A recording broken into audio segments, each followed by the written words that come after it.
I watched him present my code, my algorithms, my 3-year research breakthrough. All of it. Every line. Every innovation. And he was explaining it like he understood what he was saying. He didn't. He couldn't. He'd never written a line of code in his life. The room was silent. Investors leaning forward. Executives taking notes. And I was sitting in the back, watching a man I'd trusted take the DNA of my life's work and claim it as his own. This architecture is elegant, he was saying, pointing to a diagram I'd spent 6 months perfecting. I realized early that most teams would approach this problem linearly, but I saw the opportunity for quantum-level optimization. Quantum-level optimization. Those were my words. From my notebook. From the proposal I'd written at 2 a.m. on a Tuesday, desperate to solve a problem no one else could see. And now he was selling them like prophecy. My hands were shaking. I pressed them into my thighs so hard my nails left marks. 3 months earlier, Elliot had called me into his office with a smile that should have warned me. I want you on my leadership team, he'd said. You're going to be key to this expansion. I felt something warm in my chest. Finally. Recognition. I'd been invisible for so long, and suddenly someone saw me. Suddenly I mattered. He talked about the vision. About taking my work and scaling it into something massive.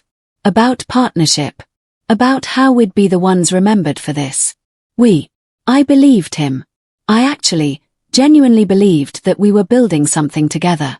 He started sitting with me during my coding sessions. Asking questions. Learning the architecture. Understanding the logic. I explained everything to him. Every decision. Every why. I wanted him to understand, because understanding meant he'd truly see me. He'd know what I'd built. You're a genius, he said once, watching me solve a problem in real time. I've never seen anyone think like this. I glowed. I actually glowed under that attention. That's when I should have been afraid.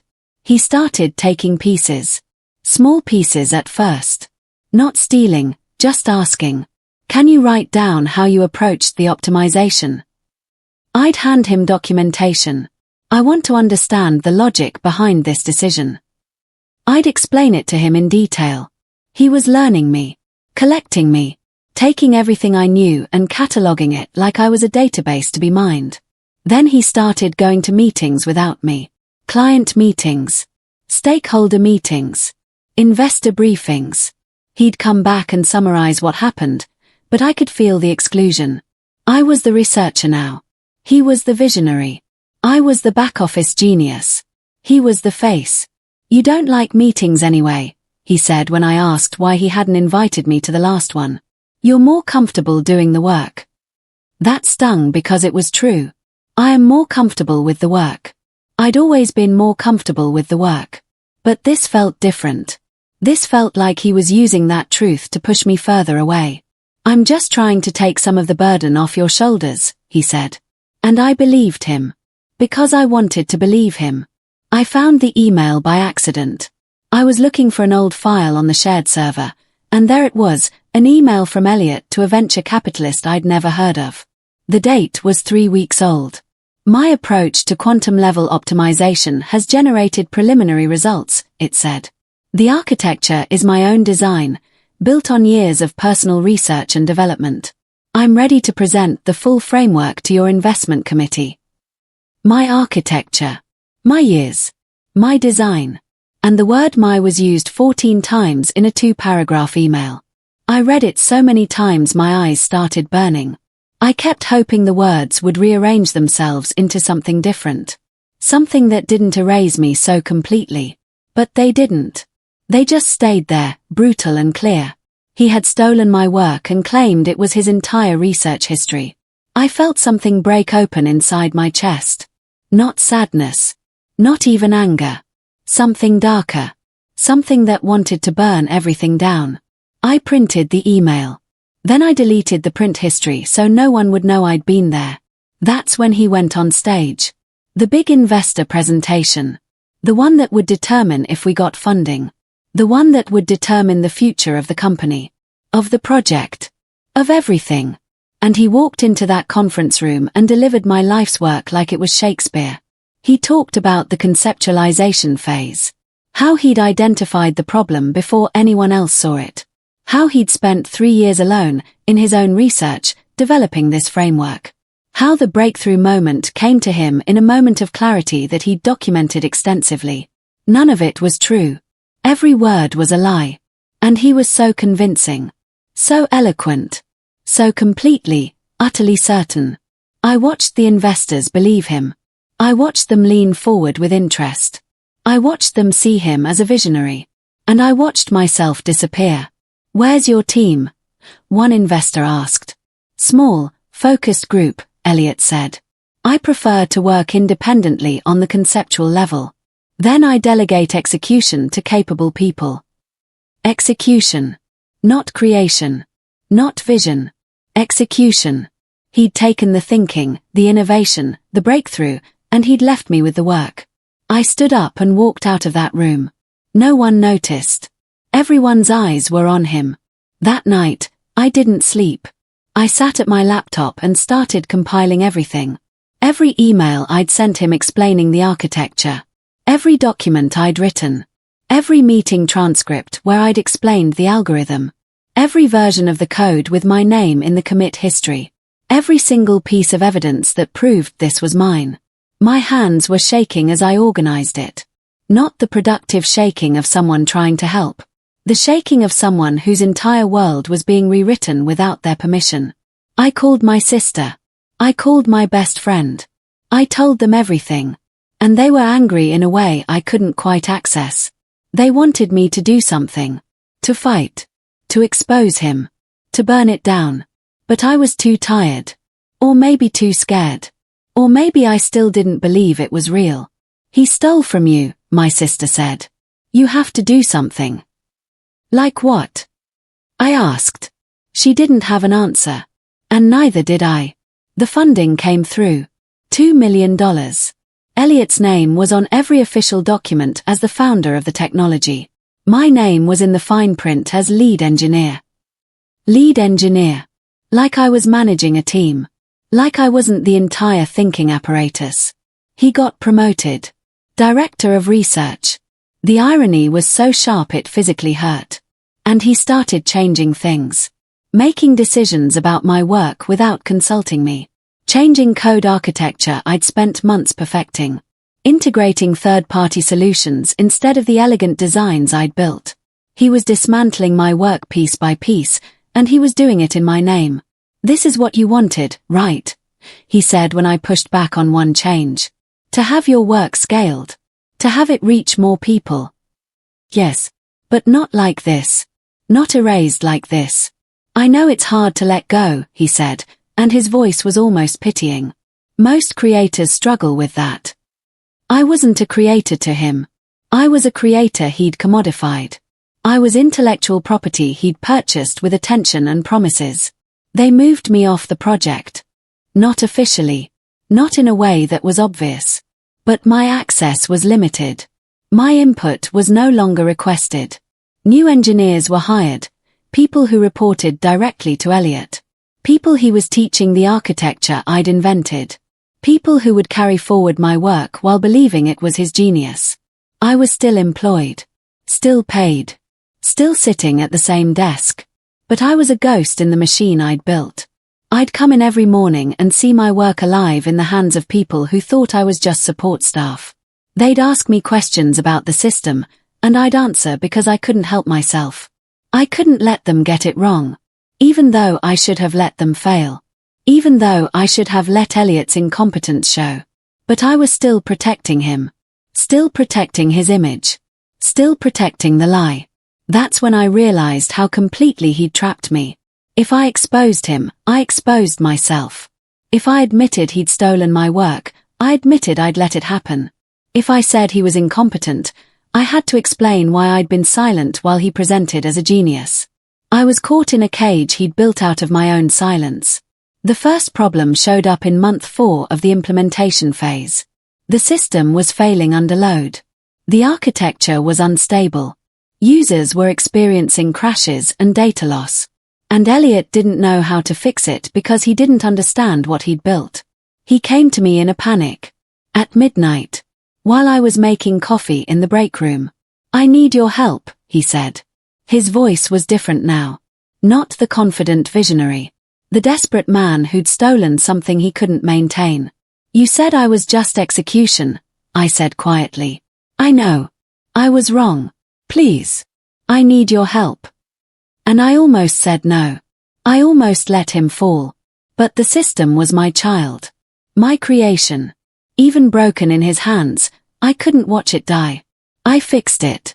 I worked through the night. And when the system was stable again, he thanked me. "Don't mention this to anyone," he said. "It would damage the narrative if people thought I needed help on the core functionality." The narrative.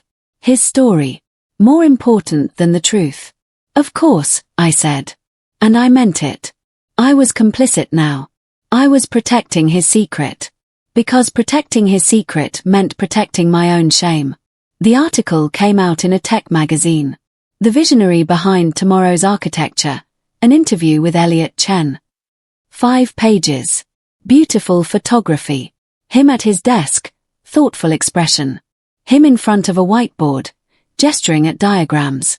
Him in meetings with investors, looking like he was steering the future.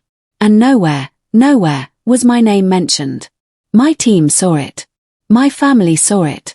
My college friends sent me messages asking if I was okay. As if they'd seen something break in my face and needed to check if I was still alive. The article talked about his 3-year personal research journey. It quoted him explaining the breakthrough like he'd lived it. It talked about his innate understanding of quantum systems and his rare ability to see problems others miss. Every word was mine. Every insight was mine. Every moment he was describing, I'd lived it, but he was the one the world believed.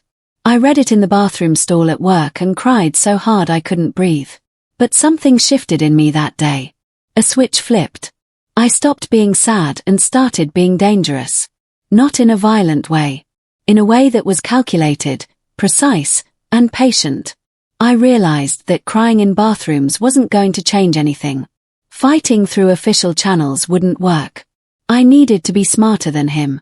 I needed to think like the architect I actually was, which meant planning every detail, anticipating every move, building something he couldn't tear down. I started paying attention to his weaknesses. How he'd panic when someone asked technical questions. How he'd over-explain simple concepts. How his confidence cracked under pressure. He was a performer, not a creator. And performers need an audience. Without the spotlight, he was nothing. I was working late when I found it. The master file. The one that wasn't supposed to exist anymore. The original proposal document from 3 years ago. The one with my name on it as the primary researcher.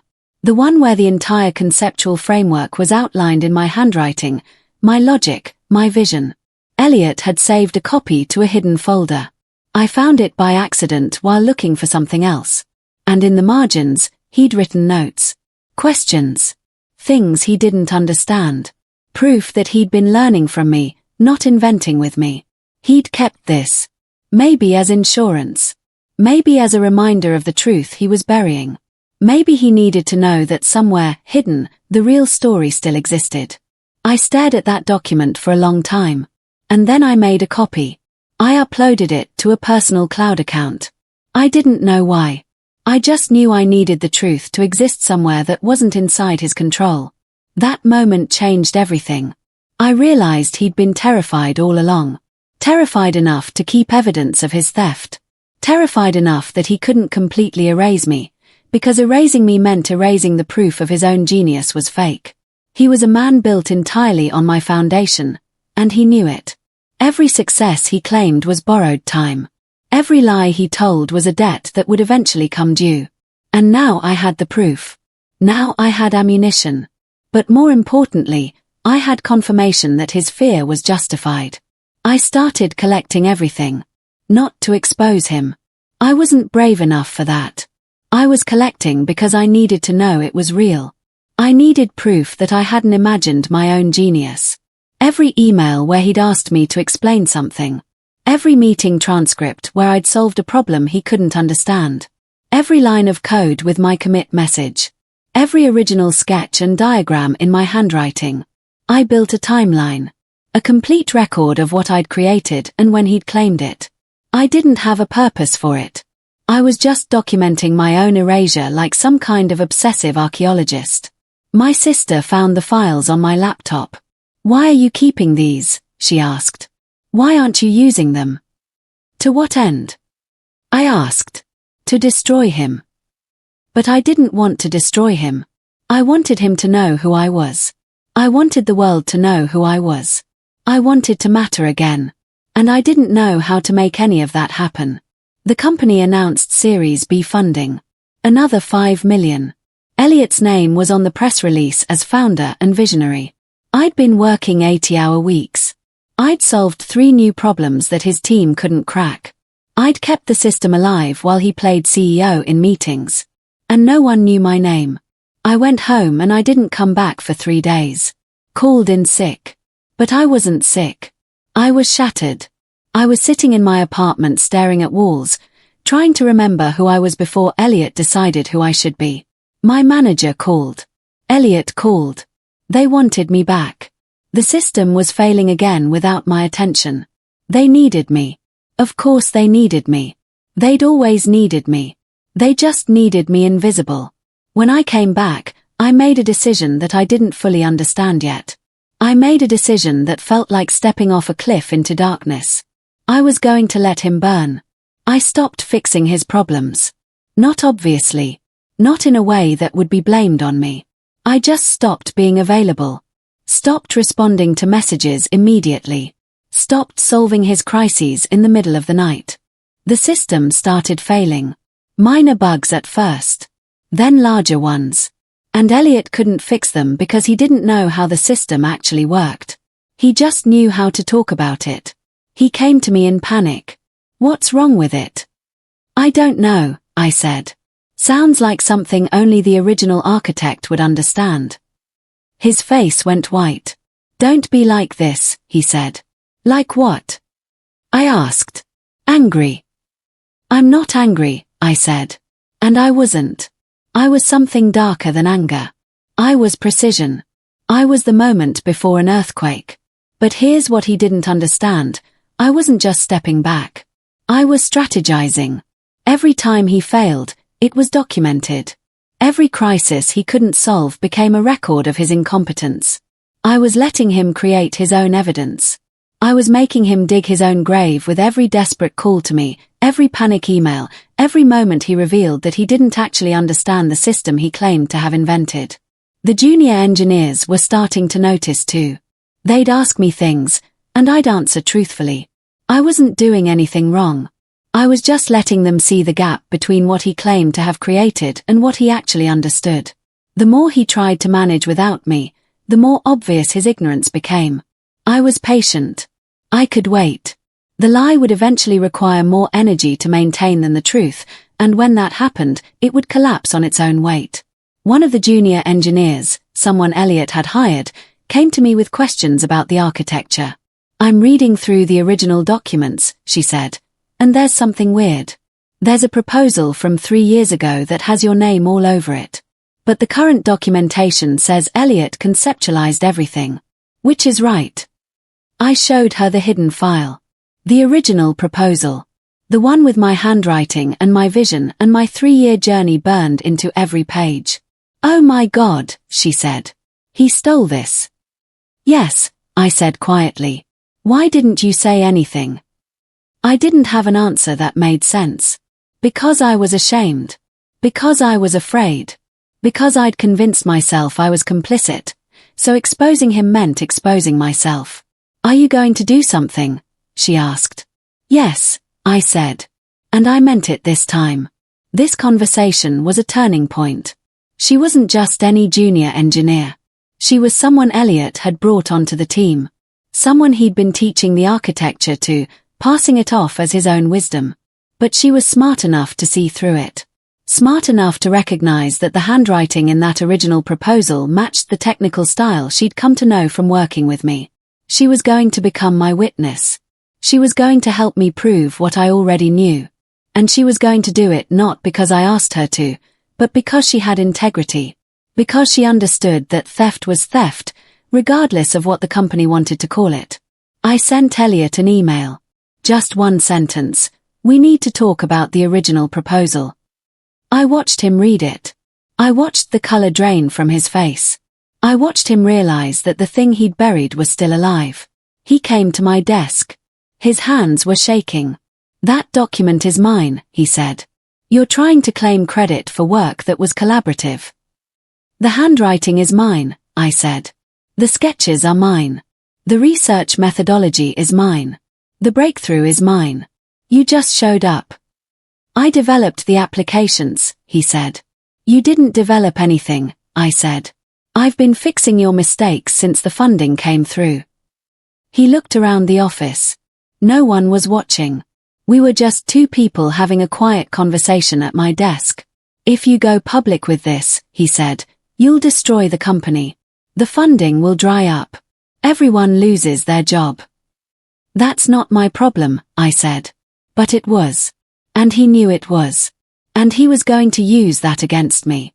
They called me into a meeting. Elliot, HR, and someone from legal. There's been an allegation, the HR person said, that you've been claiming credit for collaborative work. That you've been telling junior staff misleading information about the project's origins. I stared at them. He told you I made the allegation against him. We're just investigating, the legal person said carefully. He stole my work, I said. My voice was shaking now.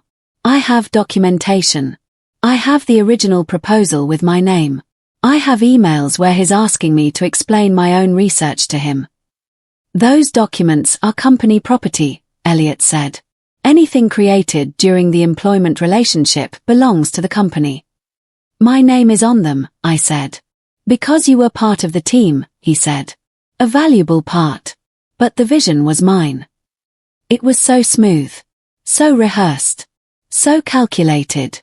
He'd had 3 years to prepare this lie. And I had 3 years of proof. But proof doesn't matter if the people you're trying to convince have already decided to believe the lie. They moved me. Different office. Different floor. For everyone's comfort during the investigation, they said. No one would talk to me. Or they would, but carefully. Worried that association with me would hurt their careers. Elliot had been the visionary, the leader, the future. And I was the bitter engineer claiming credit for other people's work. That's what he'd made them believe. I'd walk into the break room and conversations would stop. I'd send emails and they'd be answered curtly. I was being erased in real time, and this time it was by the company itself. The investigation lasted 2 weeks. Then they called me back to the meeting. We found no evidence of misconduct, the HR person said. Both parties provided documentation supporting their respective claims. Both parties. Like we were equals. Like his stolen work was equal to my proof of creation. However, she continued, we do think a transfer would be best. A fresh start for everyone. They were firing me without firing me. Moving me to a dead-end position in a different division. Where I wouldn't be anywhere near the project that was my life. I looked at Elliot. He was sitting very still, but I could see the relief in his shoulders. He'd won. Not by being right. By being powerful enough to make his version of right feel true. I sat in my new office, a basement cubicle in IT support, and I felt everything crystallize. I wasn't going to fight them through official channels. They'd already shown me that the official channels belonged to him. I wasn't going to go public in some dramatic way. That would hurt the company, yes, but it would hurt my friends too. The people who'd believed in the work. I was going to let the truth be the weapon. I took the original proposal. The one with my handwriting. The one that was undeniable. And I made 10 printed copies. I sent one to the venture capital firm that had funded us. I sent one to the board of directors. I sent one to the journalists who'd covered the story. I sent one to the patent office. I sent one to the other employees with a simple note, the real timeline. Not angry. Not accusatory. Just the truth, finally, allowed to exist in the world. I'd spent weeks planning this moment. Thinking about who needed to see what. Making sure every copy went to someone with power. Power to investigate, power to verify, power to act. I wasn't doing this out of anger anymore. I was doing this out of precision. Every person I sent it to was chosen deliberately. Every timestamp was selected to create maximum doubt about his narrative. And then I waited. I didn't tell anyone. I didn't post about it. I didn't make a scene. I just let the documents speak for themselves. I'd learned that the best revenge isn't loud. It's inevitable. It's the thing that happens when truth finally gets the spotlight it deserves, and lies suddenly look as fragile as they actually are. It took 3 days. The venture capital firm called for an emergency board meeting. The journalists started asking questions. The patent office flagged inconsistencies between the claimed inventor and the documented research timeline. And suddenly, everyone who'd believed Elliot so completely was having doubts. The company tried to contain it. Issued statements about collaborative processes and misunderstandings about attribution. But the evidence was too clear. The handwriting was mine. The dates didn't lie. The logic was traced back to my research. Elliot tried to spin it. She's a valued team member who's upset about her role in the project. There were miscommunications about who should receive public credit. The work was truly collaborative. But he couldn't explain why his name was on the press releases and my name was buried.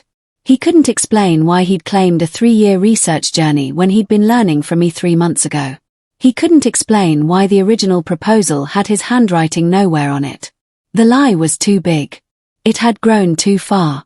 And now it was collapsing under its own weight. The board met. Privately. We weren't invited.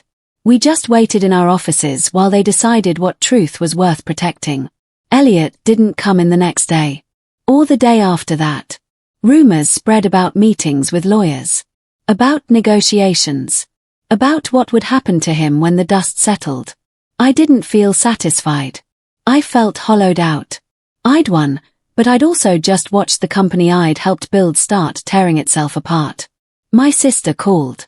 "Did you do it?" "Yes," I said. "How do you feel?" "Tired," I said.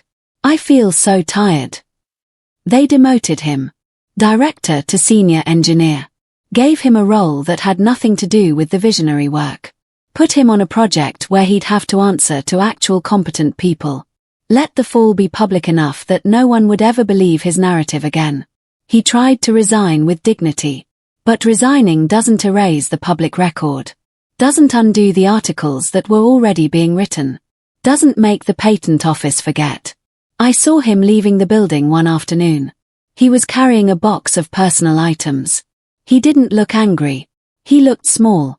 Like the lie had been holding him up, and now that it was gone, there was nothing left underneath. The official records were corrected.